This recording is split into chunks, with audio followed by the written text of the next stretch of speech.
Sorry about this. We had a bit of a technical issue because with which we got delayed a little bit. So, very good morning to everybody. I'm very glad to be having this session today with somebody that I really admire and look up to. Sravani, and it's a pleasure to have gotten this opportunity to talk to you today on such a wonderful forum. Over 10 years ago, on one very fate redefining day, I wouldn't call it a fateful or unfaithful day, but literally a fate redefining day, Sravani was traveling to work on her two-wheeler when she met with an accident that rendered her paraplegic. It took her months to come to terms with several new situations and challenges. But I think throughout this phase, Sravani, I found her solace first and a vision next in her passion for art.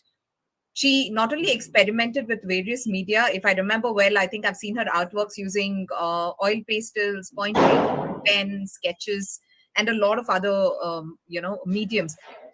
And she's also become like a very regular presenter of her art at the Karnataka Chitrakala Parishad.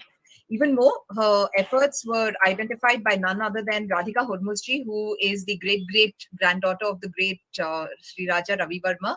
And she took Sravani under her wings to mentor her.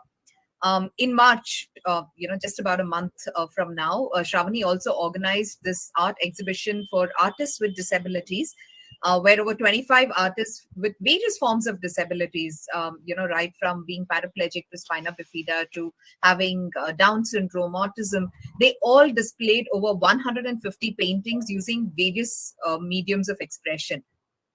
But I'm sure many of you must be wondering, why am I talking about an artist when this session is meant to be about human resources, right? And, about how do you bridge the gap. So let me introduce to all of you once again, ladies and gentlemen, joining us for this session today. Sravani Ramachandran is not just an artist, but she is also an HR professional.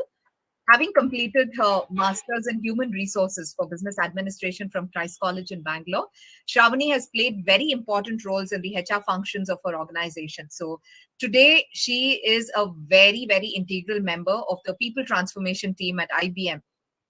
She was also recognized as Asia's Woman of Substance in 2019 by the Ladies Circle, and she's also been featured in the Achievers 2021 calendar of the Invoke Foundation. She's a motivational speaker and a writer par excellence herself. So welcome to today's session, jointly conducted by the National Human Resource Welfare Association Trust, Sravani, and also with iAsiaNewsMusic. Thank you so much. Thank you. Before we begin, I would like to thank our media partners, iAsiaNewsMusic, with its team comprising Dr. Krishna Puttaparthi, who is the CEO and head of iAsia News in Dallas, Texas. Anu Benakati, who is the COO of iAsia News, again in Dallas. and the dynamic team of iAsiaNewsMusic in Bangalore, which is headed by its COO Vidya Asagar, the head of creative and design and technical Jayant, head of public relations Vinuta Jayant, along with Mr. Kishore Bhatia from Dubai, and social media managers Anandita and Sagar. iAsiaNewsMusic currently showcases in 170 plus countries with over, over I think a million viewers. So kindly do visit them on www.iasianews.net for all their current shows and exciting promotions. Well, with that, Shravani, I would like to begin by asking you, what exactly does people transformation mean? Okay, so like you mentioned, I'm a part of the people transformation team, which is within the IBM's global procurement team. Now, it is more like a learning and development team. The name has been given primarily because the leadership believes that education can not just influence the employees, but also, let's say, transform them in many possible ways. Right. So we are a small team of 8 of us, and we take care of training primarily of procurement specific topics.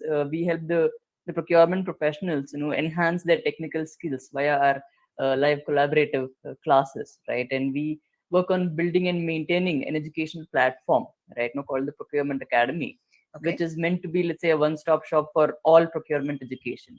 Okay, what we also do is we design courses, right? And currently, to kind of to suit the virtual world, we kind of design e-education modules as well. Okay, what we also do is we work on building tools which are, let's say, extremely instrumental to the procurement professionals, and we also provide education on all these tools, and we work on webinar programs. I personally am the program manager for something called the Tree of Knowledge, right? Now, this is a signature program of ours, and this is primarily meant to educate and update the procurement professionals about the key developments within the very many categories within global procurement, right? And we also take care of communication and engagement, right? And we work on newsletters and primarily look at keeping the employees more engaged.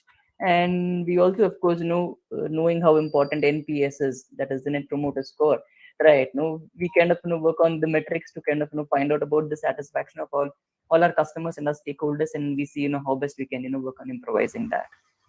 Great. Yeah, NPS definitely is a conversation that we have had in the past offline, and it's definitely a subject for another session. For those who have attended a past session of the NHRWA with Christopher Roberts, I'm sure you must have understood quite a lot about this particular metric. So, but coming back to today's session, so Shravani, a very personal question, and if you are comfortable to share, what was your reaction after you realized about the accident, and how did you cope with it? Very frankly, Kirtana, I don't remember anything at all about the accident, or let's say, I think 5 to 6 months after the accident. Right now, Feb 9th was when the accident happened, and a month before and few months after, I don't remember anything at all.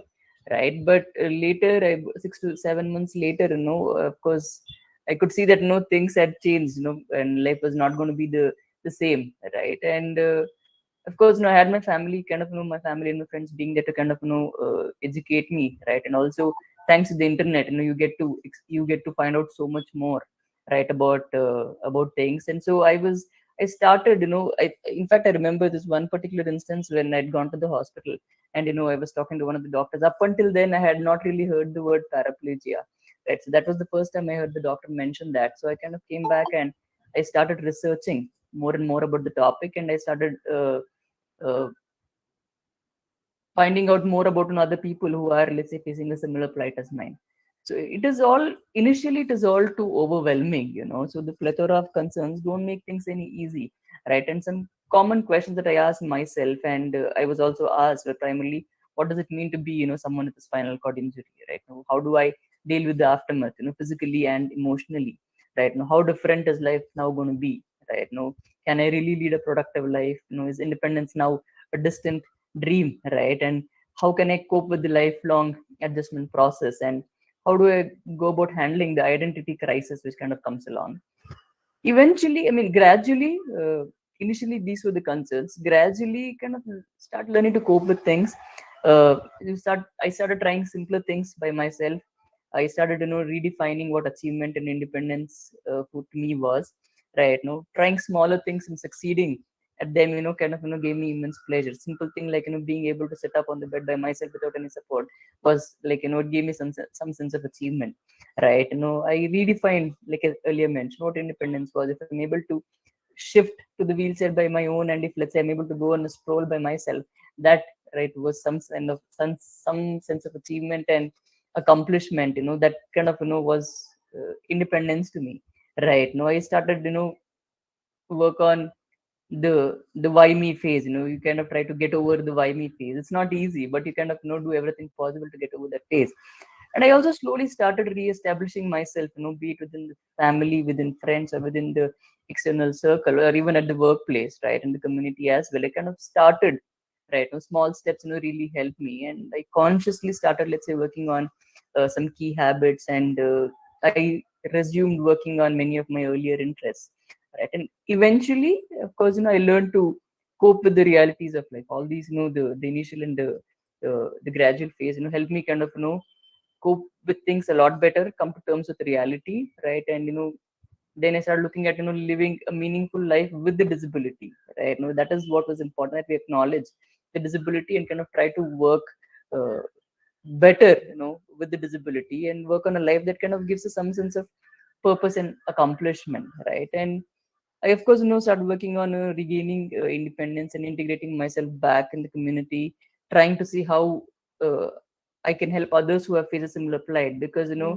I've been, it's been a little more than 12 years now. So I kind of started focusing on, how I could help a few others. I started writing in journals, right, medical journals, and, many pages. And, people, the feedback was that, people were able to relate to my experience, right? And, many of them also found it inspiring. So they also started looking at things a little positively. So that, of course, really helped, right? And I also started developing ways of working around things, and, I tried, try to be a lot more effective and productive, right? And of course, focused on working on being strong, physically, emotionally, financially, of course, that is also needed. And ultimately, it's all about, looking beyond the disability and assuming other aspects of, living a meaningful and purposeful life. Absolutely. I mean, especially the fact that you said, it's going beyond the why me, and probably saying, try me types. Yes. So, in this entire phase, how long did it take for you to get back to work, and how easy or how seamless did your organization make it for you to, get back to work? Because what you were prior to the accident to how you went back after the accident, they were like, it was like a whole personality change, not just for you, but even for your organization as well. So, if you can, walk us through that Sure thing. process. Okay, so even before that, let me just share this with you. So I had joined the organization where I was working at the time of my accident. Just, let's say, 5 months before. Okay, so I was working for this organization called Altisource Business Solutions, which is a spin-off from Ocwen Financials. I think many of them would have heard of Ocwen Financial. So after, let's say, a not so great start to my career post my MBA, right? No, I had gotten into Altisource, and I believe this is where, I could really make my career. You get that strong feel and vibe about a few organizations, right? So it was really great, and I was really enjoying it, and I was literally slogging it out because I knew this was an opportunity, and I had to kind of capitalize on it. And uh, the management was also, let's say, recognizing, right, the kind of efforts that I was putting in, and the leadership was happy.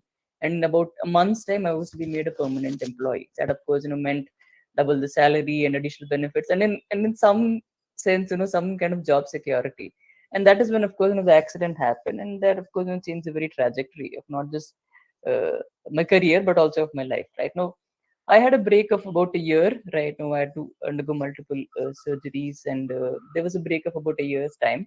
After that, me being myself, I'm not the kind who can sit idle, right? So I, of course, reached out to my director, right, at that time, Anupama Subramaniam, right? No, she, I mean, the management was, like I said, they were extremely, supportive, right, from day one. Even right after my accident, I was not a permanent employee yet, right? So only the permanent employees have access to insurance and all of it. So the organization was such that, they ensured that, I was uh, in the back end, things, let's say, were taken care of, and they ensured that, I got whatever little insurance amount was, right? That they, of course, were very very very supportive, right from day one, right? So even during the accident, after the accident, extremely supportive. So when I reached out to my boss at that time, so she said, Shravani will be more than happy, right, to kind of take you back. Maybe it's because one, I had maybe in some sense established my equity, right, and that because they'd seen how I was going about my work, they didn't really think twice. And also because of, let's say, the philosophy of the management, it kind of percolated through the many levels, and they kind of wanted to really be supportive of the employees. So they were very happy, but in fact they didn't want it to be, let's say, too much of a stretch for me, because no one was very familiar with spinal cord injury and the impact of it. So they wanted to kind of go about the whole thing a little slowly, rather they didn't want me to kind of rush into it, right? So they kind of gave me a couple of projects, right? Initially that time, I could not sit for too long. Even now, very frankly, I'm not supposed to be sitting for too long continuously. I take ample breaks in between. So at that time, I could only sit for let's say 4 to 5 hours, right? So at a stretch. So I when I approached them, they said, okay, fine, let's kind of go about the whole thing in a phased manner. So they gave me a few key projects. The HR team at that time was going through a big change, right? They were kind of working on growing, and in terms of the project that they were taking up, right? They were looking at a few things very differently, and the company was, let's say, on a growth mission, right? They were also listed in Forbes list of 100 fastest growing companies. So that was the kind of a mission that the company was on, right? So they had a lot of projects. So they kind of gave me a few projects initially, uh, wherein, let's say, even just sitting for 4 hours a day, I was able to, let's say, manage. And of course I had to kind of learn a few things parallelly to ensure that I'm able to do justice, right, to the projects been given. So they were very happy with the outcome of the project, and the results of the project were in fact used for one of the key projects, the other parallel project that we're working on.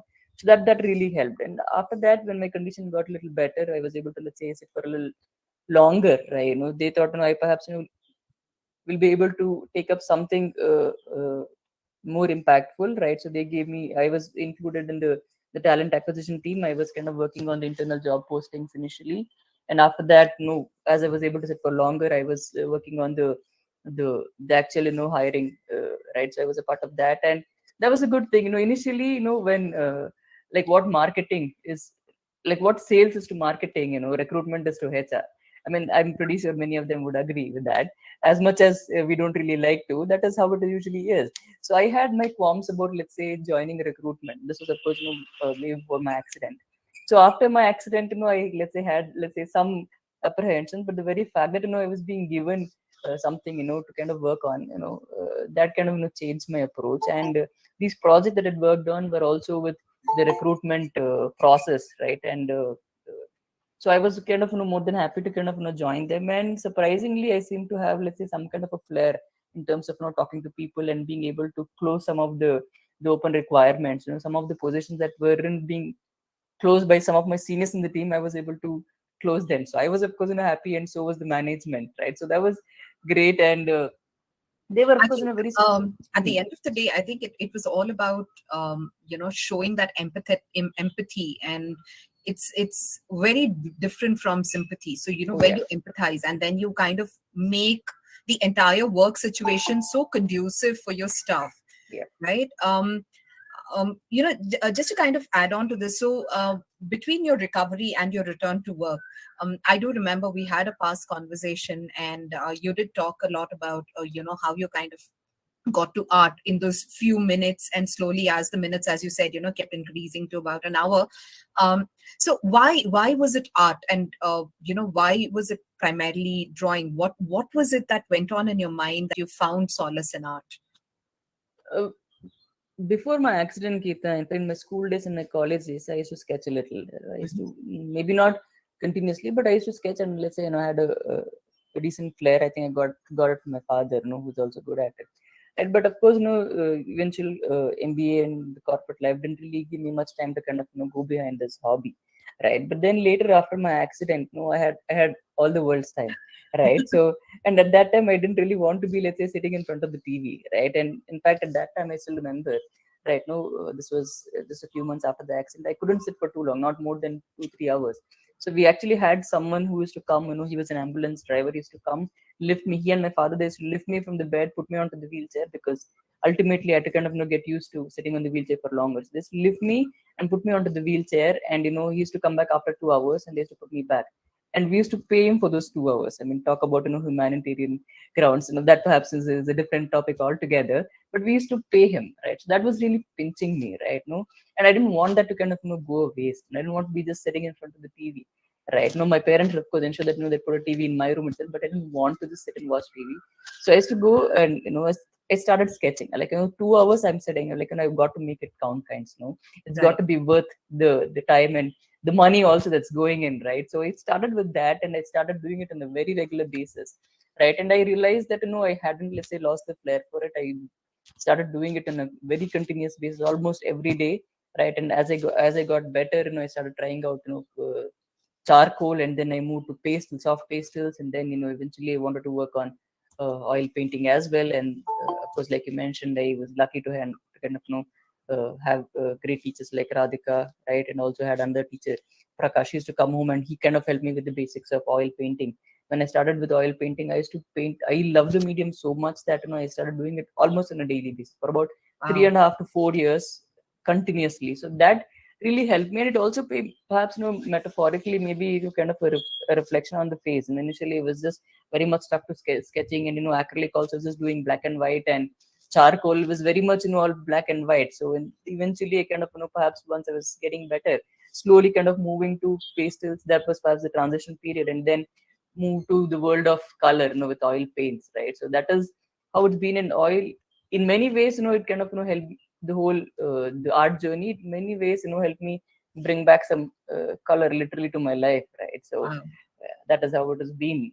So art has in many ways been my savior, But right? how have you kept this passion for art alive, given the pressures of work, and especially the last 2 years with COVID, when everybody's been working from home? There's no social life, there's no breaks, there's no tea breaks, there's no hardly any conversations that we have with our colleagues that are beyond work.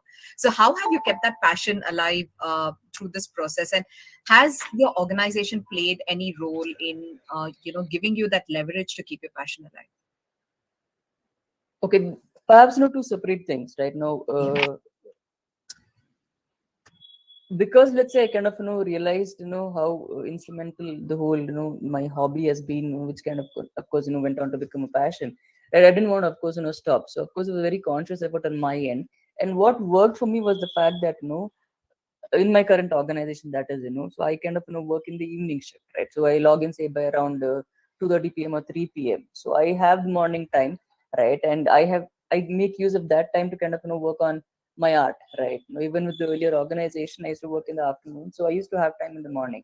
Of course, when I joined the team, this team rather, I joined IBM almost a little more than 7.5 years ago, right? When I joined, I was of course part of accounts payable, right? A different kind of a thing for many HR professionals over here. Why is someone in HR part of accounts payable? Perhaps I can throw light on that a little later. But that was a different thing, because we had to kind of support the US teams. We used to work in the evening, so again I got time in the morning. But when I joined the people transformation team, which was a little more than 2.5 years ago, I was asked if, let's say, I would want to work in the morning, right? So I tried that also, and I tried login say around 9:30.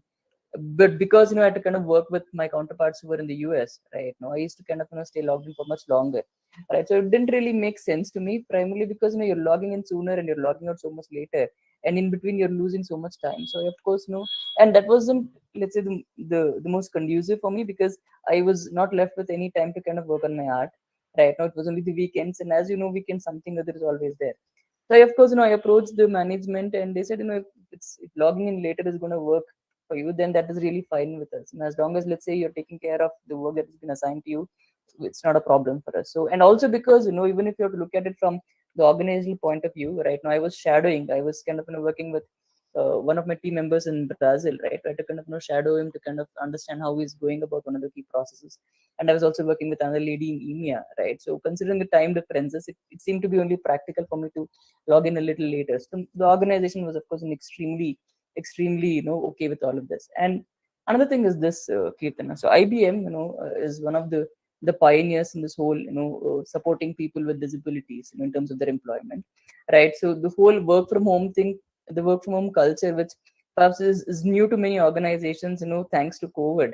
That is something which was adopted by IBM many years ago. We have companies like IBM and Emphasis also, perhaps, who have led the path in terms of helping employees with the work from home policies, right? So even before, let's say, even before the pandemic situation, when I moved to the people transformation team, right now I was working from home, right? In fact, I used to kind of reach out to my local manager saying, I really want to start going to the office, because that was exercise for me. Right? Moving around the campus was exercise. So I used to kind of reach out to him. So in fact, uh, after 6 months after I moved to the people transformation team, I reached out to my manager saying, what, I would want to start coming to the office. I was working from home primarily because this was a global team, right? So it was the convenience, the ease and convenience of easily working and connecting with them virtually was a lot better when you're working from home. But that kind of got a little too annoying, perhaps made the body a little too sluggish. So I approached my manager saying I would really want to start coming to the office. So I said, okay, don't worry, we anyways have the approvals. Because of my condition, there was special approvals needed, right? So the organization was of course supportive over there as well. So don't worry, we anyways have the approval. We've taken that quite some time ago. But just hang on. They're talking about some virus, so just hang on. So it's been a little more than 2 years, and I'm still hanging on. But that of course really helped me. So like I said, I log in a little later, right? So in the mornings I have the time. I kind of work on my artwork and a few other interests as well. So that has been extremely helpful for me. Yeah, absolutely. In fact, I think many people over here, especially the HR professionals, must be aware that the world is going through, especially a lot of countries like the Americas and Australia, New Zealand, a lot of such European countries as well are going through something called the phase of the Great Resignation, where a lot of people are quitting jobs and hopping jobs, because during these last 1.5 2 years of extensive work from home, they've realized that they desperately need a balance between their professional life and their personal life, right? So and a lot of studies that I've read have basically said that most of these people who are hopping jobs are either the millennials, especially the Gen Y, or the Gen Z, that is people who are born between in the 90s and early 2000s. And it's obvious that these people have been born in the absolutely hyper digital world, especially Gen Z, who make up for a bulk of the young worker population today. And do you think you being in the HR and being in the people transformation phase and having seen people across levels, I'm sure you kind of worked with people right from the frontline staff to the leadership and the directorial level. So do you believe that there is a need to change the way the leadership or the senior people in the organization think and develop policies that are more conducive for these Gen Z? Because personally I believe that these are kids who workers who prefer experiences, and which is why if you look at certain organizations where even if the pay is low, but as long as the employees are given like a great experience, they just continue to stay, right? So what is your take on this from an HR perspective? This is very interesting, Kirtana, right? No, of course, my observation and let's say, my understanding going by, of course, observations and interesting reads. This, the Gen Z, they, like you rightly mentioned, they value salary less than, the other generations, right? Now, if given the choice of accepting a better paying but boring job versus, work that is more interesting but didn't pay as well, the Gen Z would fairly, evenly split over the choice, right? And they care about work-life balance, and things like personal well-being matter a lot. Right, benefits such as paid time off, mental health days, right? Activities that create a sense of community are essential for the Gen Zers, right? And they also have the ability to demand greater personalization, right? That's let's say become a key thing. So that the demand for personalization, right, and how they kind of move along their career journey, right? It's very important, right? And for organizations to attract and to retain the best and the brightest of the generation, it will kind of require a different kind of a mindset altogether, because we've been working in a certain way, right? With a certain generation, to kind of move from that is a different kind of a thing altogether. And for Gen Z, diversity, things like diversity and equity, inclusion are highly valued. They are highly valued. That is the reason you also see a lot of things happening on the LGBT community front as well, right? There's a lot that's happening because people are very passionate about these things as well. These things matter a lot, and they also value, let's say, communication and transparency, right? Gone Right. are the times when, let's say, the management, let's say, had always the say in terms of how they go about things. Now, of course, people, they would want to know why it's being done the way it is being done. All they want is, let's say, that kind of communication, that transparency.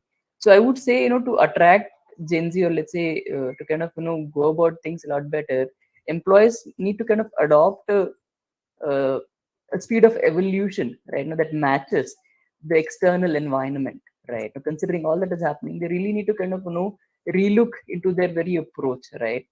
It could also mean, let's say, robust training of the ones who are already there. Can be, let's say, relooking at the training approaches to the leadership, because the leadership, perhaps, up until now they've been working with a certain mindset. Now that's got to change. So you kind of got to relook into that, work on a robust training mechanism which helps them with a different perspective, right? With real and tangible Right. focus on diversity.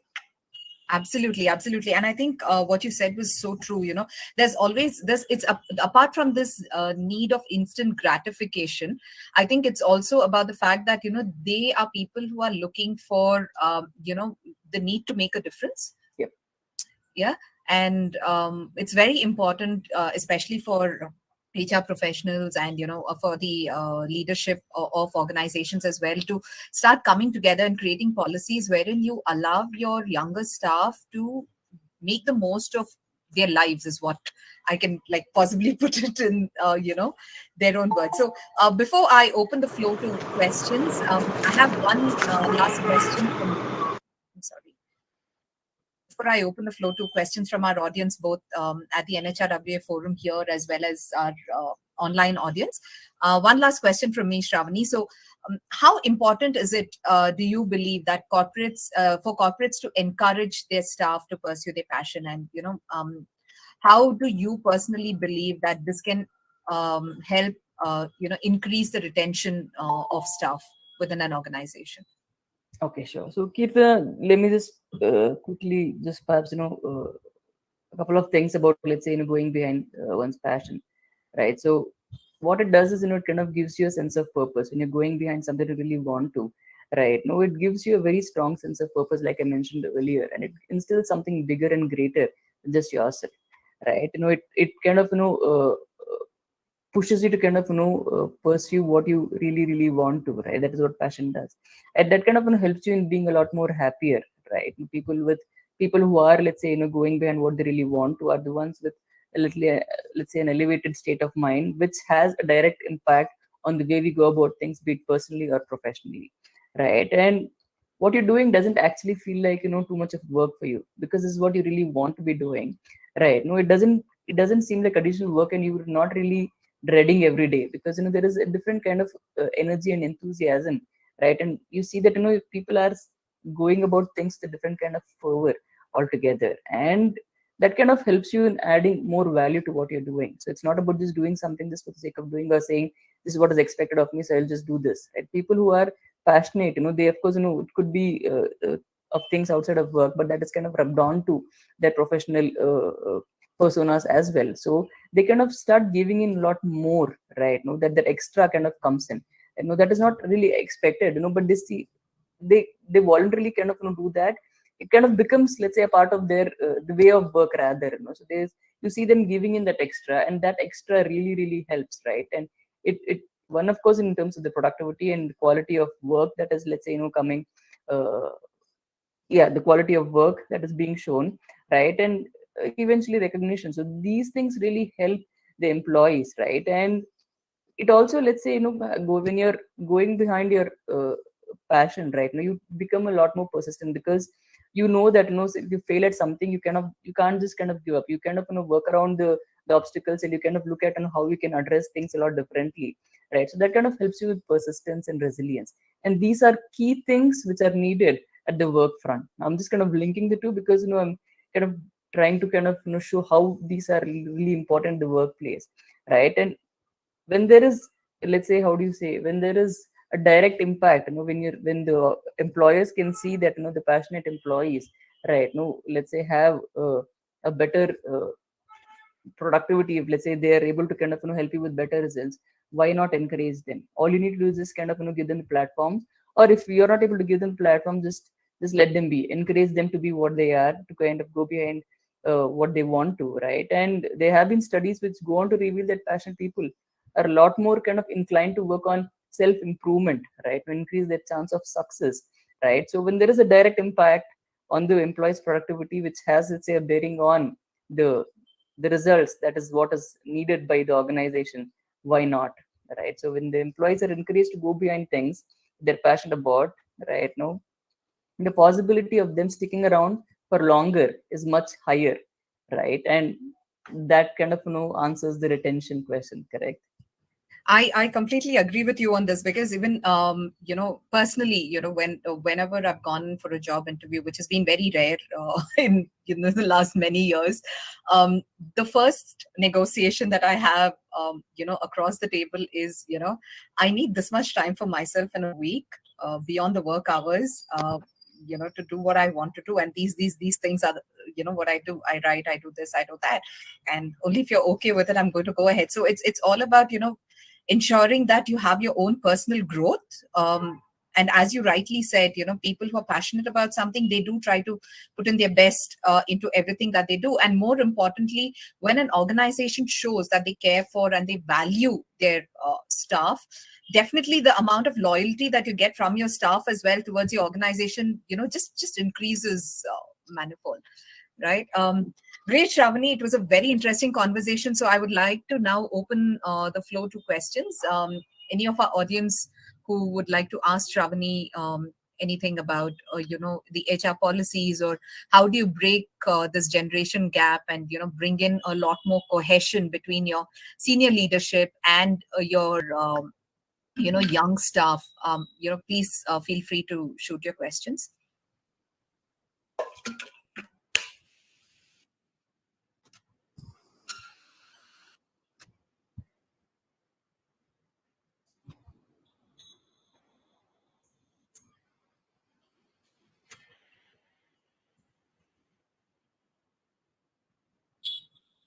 Okay, we have a question from one of our online forums, where our audience is asking, how do you gauge, whether your staff are truly happy about, sorry, I'll have to paraphrase the question. How do you gauge whether your staff are truly happy about the way the organization is functioning, and, whether they are able to get a platform to pursue their passion? Very frankly, I would say, just having these open talks, right? We have these open hours sessions with, let's say, the directors, and with the senior leadership, right? So over there, of course, while some of these are focused towards talking about the key official things, we've also had opportunities wherein we've had these open sessions with the leaders, wherein it's just, let's say, an open talk, right? Talk about anything and everything.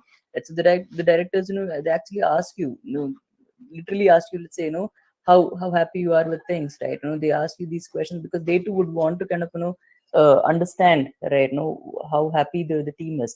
So even if it is, let's say, a small team of like a small team of ours, we have these discussions. We kind of openly talk about, let's say, our concerns, and if there is something which is, let's say, we're not happy with, we also, as employees, I think, we also need to kind of be a little open. We kind of got to take that on ourselves, because when we are given a platform, we ought to kind of make use of that opportunity and speak up about, let's say, anything that we think is a concern.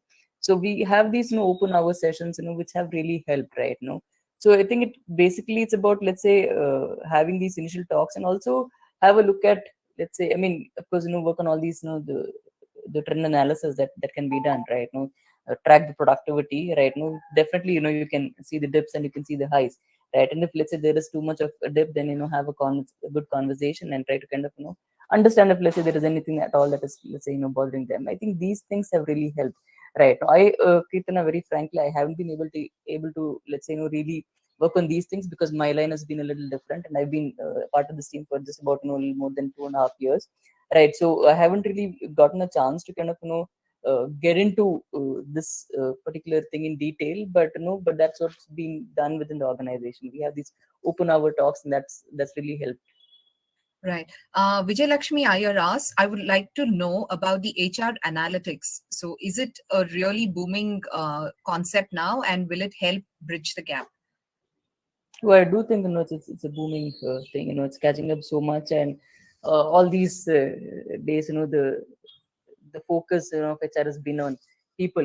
While of course it continues to be on people. It's about, let's say, uh, uh, looking at the quantitative aspect of HR, not just the qualitative aspect, right? So that we can see that paradigm shift, right? No, like I said, it's just the people thing, the element. So just about also trying to see, trying to be a lot more quantitative about the key topic, and trying to see, how best we can use that, right? Let's say use the very many uh, uh,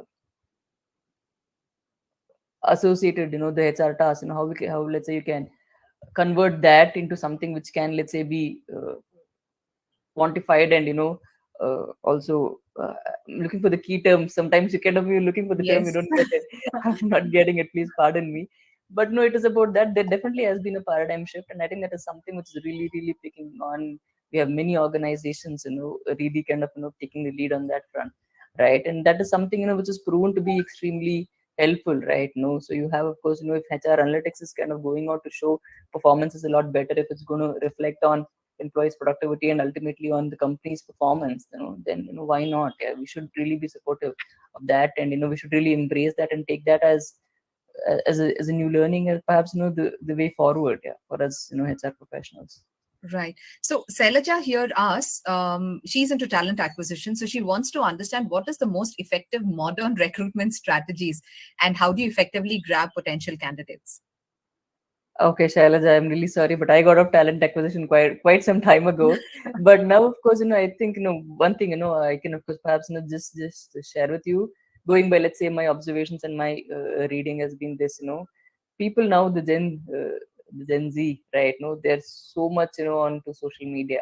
It's all about cashing in on the social media experiences. Therefore, media, therefore experience. It's all about cashing in on that, right? So I think I also know a few friends who are in the talent acquisition front, who are going about the things, and they primarily, think, social media is the one that's going to really help them. So while of course, we also have extremely uh, active campaigns on LinkedIn. LinkedIn has proven to be extremely, extremely helpful to many years. So I understand, right? No, but other platforms have also been really helpful, right? No, so the very approach that is being taken to acquisition also, I think is being let's say changing over the few years, right? No, the models are, of course, very different, right? Not least, this is my understanding. Like I said, I've gotten out of talent acquisition quite some time ago, but I see that things are different, and Yeah, social if I media. can, yeah, Yeah, absolutely. In fact, if I can just add to this, a lot of startups today, especially, which are pretty much being spearheaded by people in their 30s, yeah, again, the Gen Y. If you see, their interview styles are so different. They're not bothered about whether you have an MBA or whether you're a yeah. graduate or, a postgraduate in a particular stream. It's all about your attitude. True. There's in fact, I very recently read about a company. I don't want to name it here in this forum at the moment, but um, the entire concept of an recruitment interview is all about assessing the personality of that person, Yes, and whether they fit into the culture of the organization, because they believe that if you have the passion to do something and you're able to showcase it with your attitude and your commitment, um, what you have as a degree is not it's much not. to Yeah, matter. yeah, Yes, very it true. does give you a cushioning, but it's not the be all end all of the way you Of perform course. in your work. Yes. Of course, yeah. You don't have the questions like, where do you see yourself, 5 years from now? Those questions, are perhaps, a big turn off for people at the very initial level. When someone asks you that question, you will have these people like, what, I don't think this is the place for me. Because, people now, they're not looking at, the current generation, they're not looking at Five that far years. away, right? And they're looking at, let's say, 5 months from now, maybe not even 5 months from now. Like, as of now, what is it I can do over here? And And what what is the kind of value that you as an organization can add to me? They're looking at exactly, that. That, of exactly, course, is, exactly. yeah. Absolutely. I think you put it really well. So, Well, we have a question from Vidya online. So she asks, does IBM have special consideration for the differently abled, or Oh, yes. is it like, fine? I mean, you're just like everybody else for us. No, okay. I suppose there again, it's a two different things. So IBM, let's say, like I mentioned earlier, has been, let's say, one of the pioneers in terms of encouraging people with disabilities, employing people with disabilities. So that, of course, is very much ingrained in the philosophy in itself. The value system is such that they're very much okay to kind of hire people with disabilities. You will see many people. I was in fact a part of this team called Enablers, and I was surprised to see the number of people with disabilities being employed with the organization.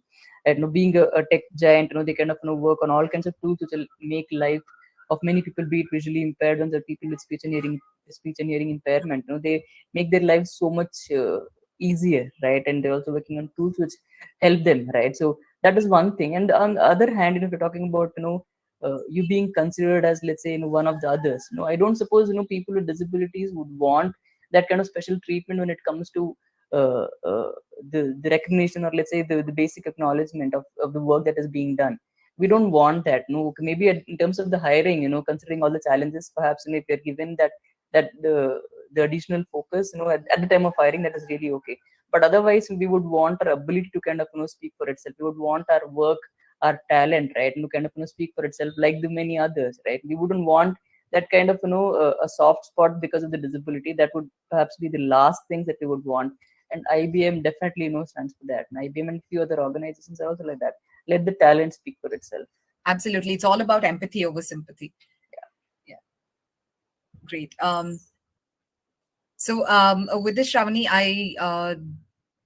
yeah, okay. So we don't have any other questions. There are a lot of comments that are there for you. So, it's been a very fruitful conversation, very interesting. And the fact that, you emphasized on the point that when you hire people who are passionate about something beyond just their job, and as an organization, when you make it a very conducive environment for them to pursue their passion, and not just be all about work, but care for your employees and value what they want to be as considered as people, and not just another worker or another staff member in the organization. I think definitely it does make a difference, and you'll see a lot of retention in your staff because you're just giving them such a wonderful experience to be on. So for organizational heads and HR heads who are present here today, I think you should start focusing a lot on surveying your staff from an experience perspective. It's not about how satisfied they are with their job, but I think it's more about what is the kind of experience that they're having with your organization, what's the kind of journey that they're having with your organization. And as Shravani put it really well, especially with your younger staff, all they're looking for is truth and transparency. So as long as you can focus on that and provide them with a very transparent form of communication, they're not going to get too worried if you tell them, hey, we're getting acquired, so probably about 50% of our staff are going to be laid off. They're not going to get too worried about it because they know that there are dime a dozen opportunities out there for them. But as long as you communicate it to them like effectively and with empathy, I'm sure they're just going to go out in the market and start finding, and they'll appreciate the fact that you were so transparent with them about it. One last question before I hand it over to Mr. Ramprasad for the closing note for today. Shikha says she's from the manufacturing industry, and she finds it very difficult to facilitate and maintain the work-life balance. So she asks, how do you do this? Can you just repeat that for me, Kirtana? So she says she's in the manufacturing industry. Okay. So the challenges of her job are such that she finds it very difficult to strike a balance between her work and her personal life. So what advice would you have for her? Okay, Shika. Okay, one, of course, I'm sorry because I'm not in that particular domain. I perhaps will not be able to give you a perfect answer, but I can, of course, understand the plight.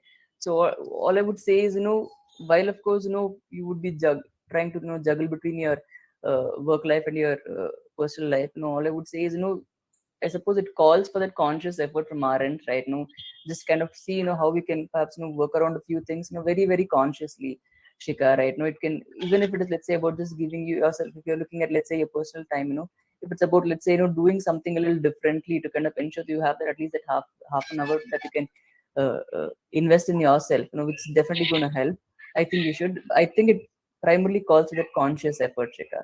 I can't really think of any other key suggestions saying, do it this way. I think this is going to help you. I can't really suggest something like that. But I think it is a very conscious thing. Please ensure that you kind of make time to kind of invest in yourself, and perhaps these conscious efforts really help us. I've kind of talking from personal experience, right? So it's when you kind of make a conscious move to kind of make a few things a little different, or let's say approach a few things a little differently, that really helps, Shika. So it can be demanding, let's say the 9 to 6 kind of a job, can of course be extremely taxing for you, right? But if let's say you can figure out something which can uh, help you, like I said, with that half an hour time for yourself, I think that would perhaps be the best way to kind of go about it. I'm sorry, I don't, like I said, I don't have, let's say, No, but this is the perfect way. I think those were great inputs. We have one more question, Shravani. So this comes from Ratan Kumar. He says he's a recruiter and he's been seeing that most candidates, they have an offer from different companies and they come back with these offers and they ask for a hike. I think we've all been there, seen that. I don't know how many have done that, but definitely seen it. So in this case, considering that organizations have a certain budget, how do they handle this situation?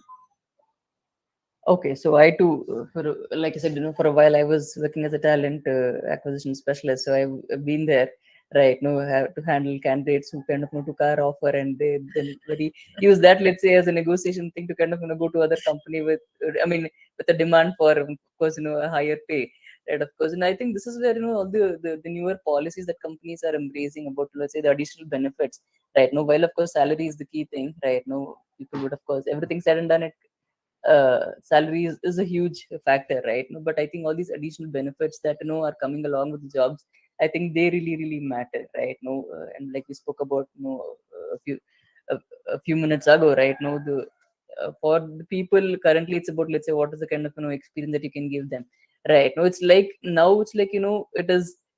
Uh, the I mean, the scenario is such that earlier it used to be like people looking for jobs. Now it seems like organizations are, let's say, really looking for employees. So it's about, let's say, kind of working on a different kind of a campaign altogether, right? The different kind of an approach altogether. You kind of got to kind of really market, let's say, the benefits that you kind of give to your employees. That really helps. That is the reason you have organizations like Google, or let's say a Yahoo. Okay, Yahoo perhaps is a different story altogether, or you have a Facebook, right? These are companies which are really popular primarily because of the benefits that they kind of give you, right? If you are to, I mean, no offense, I don't really wish to be, let's say, offending anyone over there, but if you are to compare an organization like a Wipro to a company like a Google, right? You will see the stark difference in the very culture of the organization. So this is what really appeals to the employees, let's say your prospective employees. So you kind of really got to advertise that. So if you're looking at many organizational profile in LinkedIn, might be a startup, but the way they kind of put their thing across, it's like you. I don't know if things are really hunky dory, but the very manner in which they put things across, it's so appealing, right? And I'm not saying let's just kind of paint a false picture. That's not what I'm trying to say, but let's kind of focus on building a culture also, which is, let's say, more conducive for these people, and along with the compensation, let's also kind of focus on how we can make the intrinsic factors also really count. I think it's about once you start showing them their career growth trajectory, and I think it's now it's more about not about where do you see yourself over in the next 5 years, but it's Exactly. about where do you believe that I can reach I in the can, next 2 years. exactly. We're not Where even can I looking pitch in? Yeah, at five true. years. Yeah. Yeah. So I hope that answers your question, Mr. Ratan. Yeah. All right. So once again, thank you, Shravani. It's been a pleasure talking to you. May I now request the co-founder of the NHRWA Trust, Mr. Ramprasad, to say a few words, please.